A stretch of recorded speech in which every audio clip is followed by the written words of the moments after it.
Right now, let's talk some dogs. Dukes and Bell on the sidelines with the dogs. Let's get ready for G-Day. And our man, Connor Riley, who's back from vacation. Connor, first of all, man, you got to stop playing. I mean, you got to stop playing on social media. I am announcing today is my last day with Dog Nation. I'm like, what? And then the next tweet is, but I am signed a new deal and I will be back. You got to stop playing with our emotions. I just like to think of myself as an effective storyteller, and got to keep people interested and got to keep people on their toes. Exactly. But again, we got a guy that we love. I mean, there's a lot of great guys in Dog Nation, but you're our guy. And I'm like with Carl. I read the first few verses. What the was he? Okay, tough guy. Well, okay, smarty pants. Put on your thinking cap and answer this. We heard Kirby on the morning show today. He's obviously deflecting questions about the quarterback.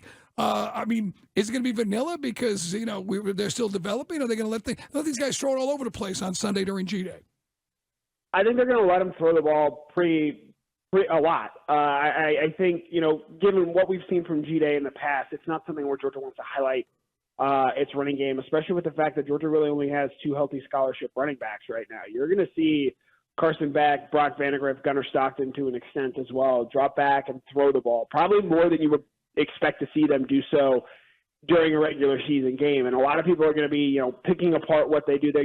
Schematically, I don't expect it to be very complex. I do expect it to be pretty vanilla. You're going to see them take a lot of deep shots downfield, a lot of things that they don't necessarily think they're going to do during the course of the season. But Kirby Smart's very interested in seeing how both Carson Beck and Brock Vandagriff handle sort of the pressure that is going to come with what we expect on Saturday, a mostly crowded house, as much as it can be due to the construction going around Sanford Stadium. And they're going to be interested in seeing how Carson Beck and how Brock Vandagriff handle the moment.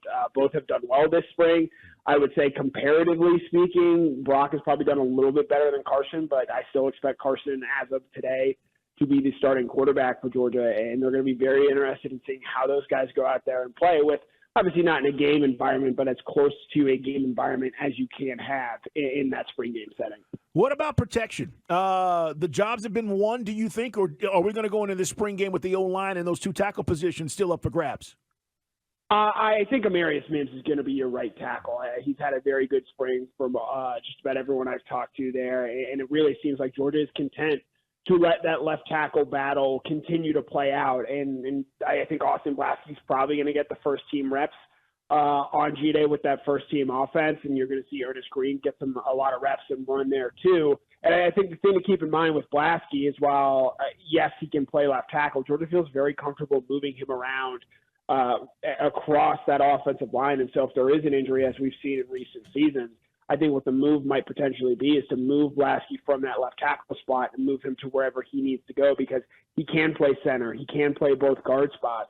So maybe you have him as your sort of 6th offensive lineman there. But as far as the left tackle battle, I think Blasky and Green are going to continue to battle it out into the course of the season. And we've seen in years past that Georgia's been content to use their offensive line rotations a little differently than maybe other schools would be. You saw Amarius Mims play a big role last year, even though he didn't really start until the end of the season due to injury. Georgia's content playing 5, 6, 7, 8 guys, and the strength of this team right now, I think, is the depth that they have on that offensive line. So I don't think they're going to handicap themselves by trying to lock themselves into just 5 guys that they're going to play all the time. It's our man, Connor Riley, guys. Connor Riley on Twitter. Got an article that just popped for Dog Nation about Kirby Smart explaining how Georgia's offense will be similar with Beau taking over for Monken. The wide receivers obviously going to do their thing. One thing Carl and I were talking about yesterday, you do have, whoever gets this job, a really easy, I'm not saying South Carolina's going to be easy, that's SEC, but UT Martin, Ball State, South Carolina, UAB, your first 4 games are at Sanford Stadium. But are we going to see one of those situations where Kirby will be quick to get the hook, like remember Dwan Mathis against Arkansas? I mean, how much of a leash are these guys going to be on? I think you're going to see them get, especially in those first 2 games, a lot of runway to experiment. I expect both to play in that game because I do think that Brock's game is maybe a little bit better tailored towards the things that you can do in a game rather than what you can do in practice. His athleticism is going to show up in those circumstances more so than I think it necessarily would, say, on G-Day on Saturday. And so I do think the fact that they do have to play UT Martin and Ball State, which is not the way it was supposed to be. Georgia that second week was supposed to be going on the road to Oklahoma, and on one hand, we've learned a lot more about this team early on in the season. I do think the fact that you are playing a Ball State team that you should beat by 30, 40 points is going to allow them to experiment and have a better understanding of who that quarterback is ultimately going to be. And well, yeah, South Carolina is a nice team. I haven't seen anything from the past 2 years that leads me to believe that they're going to be close to competing with what Georgia has, even with some of the turnover we've seen within both of those programs this offseason. And so really, you have those first 4 games, South Carolina and UAB, all at home. And Georgia, I don't think has to feel, super confident or have to know who their quarterback is really until they go on the road on September 30th against Auburn. While, yes, you'd like to have that answer beforehand, I think Kirby Smart's going to feel more than comfortable playing both those guys, as he has in the past playing multiple quarterbacks, to find out who truly is the best option for this team. We're talking with Connor Riley, guys. G-Day is Saturday, and it's all going down in Athens. As a matter of fact, John Chuckery, Abe Gordon, that is going to be out there at Grindhouse 11 to 3. And then we got a big day on Saturday because here on the radio station, we not only have the Hawks that are going to play the Celtics in Game 1 at 3 o'clock, 3:30 tip, but also then we've got Atlanta United taking on Toronto FC. So it's going to be a big day, and, of course, G-Day going on. As we talk about, the defense specifically, are you worried at all? And if you are, what position are you concerned about as we go into this spring game? I'm not worried at all. So long as Kirby Smart, Glenn Schumann, and Will Muschamp are still coordinating this defense, I feel pretty good about what you're going to have back there, just from both, and obviously their ability to bring in talent from recruiting and then develop that and scheme it up. But I think I'm really interested in seeing this cornerback battle that we're going to see opposite Kamari Lassiter. He's obviously entrenched as one of the cornerbacks. But you've got Dalen Everett, Nyland Green, and a name that has really emerged over the course of the spring is Julian Humphrey. Everett and Humphrey are both in their second seasons, and then Green is in his third season. Georgia's going to throw the ball a lot, and they're going to target those cornerbacks. And I'm going to be really interested in seeing how those guys hang and play on the outside. And while, yes, Georgia's going to obviously take this competition into the fall, they're deeper at the quarterback position than they have been in years past, and I'm interested in seeing how they figure out how they go about replacing a guy like Keeler Ringo. Because while I think a lot of people would be interested in seeing what we see from that outside linebacker position, they're not going to be allowed to hit the quarterback. And there's the fact that I think the two guys are going to play a lot of reps at this position, Marvin Jones Jr. and Jalen Walker. Neither are going to play on Saturdays. They're both out with shoulder injuries, and they'll both be back for the fall. But the group that they have at outside linebacker right now isn't the full strength of that position. And so that cornerback position where they're going to get targeted a lot in pass coverage, I think that's going to make it a little bit more interesting where you have a better idea at the end of that day who might be in position to win that starting cornerback job. I know you also wrote about Damon Wilson, a lot of hype and a lot of expectations about him being an impact guy early on.